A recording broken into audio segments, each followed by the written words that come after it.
జంగారెడ్డిగూడెం పట్టణానికి తూర్పు వైపు బైనేరు కాలువ ఒడ్డున వెంచేసి ఉన్న ఉమా సహిత రామలింగేశ్వర స్వామి ఆలయంలో శివరాత్రి మహోత్సవాలు నేత్రపర్వంగా నిర్వహించారు. భారీ స్థాయిలో భక్తులు తరలివచ్చారు. ఓం నమ శివాయ నామస్మరణతో ఆలయ ప్రాంగణం మారుమ్రోగింది. ఆలయ ప్రాంగణంలో దీపాలను వెలిగించుకున్నారు. వైఎస్ఆర్సీపీ నాయకులు జట్టి గురునాథరావు స్వామివారిని దర్శించుకున్నారు. భక్తులు అభిషేకాలు చేయించారు. గాండ్ల తెలుగుల సంఘం ఆధ్వర్యంలో ఏర్పాటు చేసిన ఉత్సవ ఏర్పాట్లపై భక్తులు సంతృప్తి వ్యక్తం చేశారు. శివరాత్రికి సంబంధించిన నోములలో మహిళలు పాల్గొన్నారు. వివిధ సాంస్కృతిక కార్యక్రమాలను చూపర్లను ఆకర్షించాయి. కోలాట నృత్యం, అభినవ కూచిపూడి నాట్య అకాడమీచే ఏర్పాటు చేసిన భరతనాట్యం, కూచిపూడి వంటి నృత్యాలు చూపర్లను ఆకర్షించాయి. మహిళలకు, మగవారికి వేరువేరుగా ఏర్పాటు చేసిన అన్నదాన కార్యక్రమాన్ని జట్టి గురునాథరావు చేతుల మీదుగా ప్రారంభించారు. ఆలయ అర్చకులు తేజ స్వామివారి కైంకర్యాలు నిర్వహించారు. పట్టణ పురోహితులు భాను పంతులచే కళ్యాణం జరిపించారు. పట్టణానికి చెందిన ప్రముఖులు స్వామివారిని దర్శించుకున్నారు.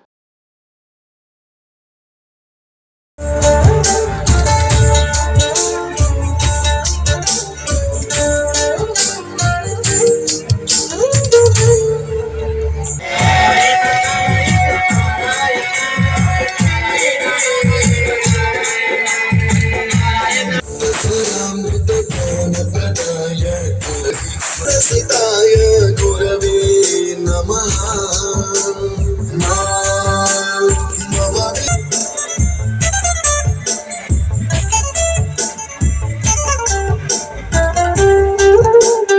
మహాశివరాత్రి సందర్భంగా జంగాడం పట్ట ప్రజానికందరూ కూడా శుభాకాంక్షలు తెలియజేస్తూ ఈ సంవత్సరం రానున్న రోజుల్లో మనంతా సుఖ సంతోషంతో ఉండాలని చెప్పేసి భగవంతుని పరమేశ్వరుని వేడుకుంటూ అందరికీ ఆయురారోగ్యాలు ప్రధానం చెప్పి కోరుకుంటున్నాను.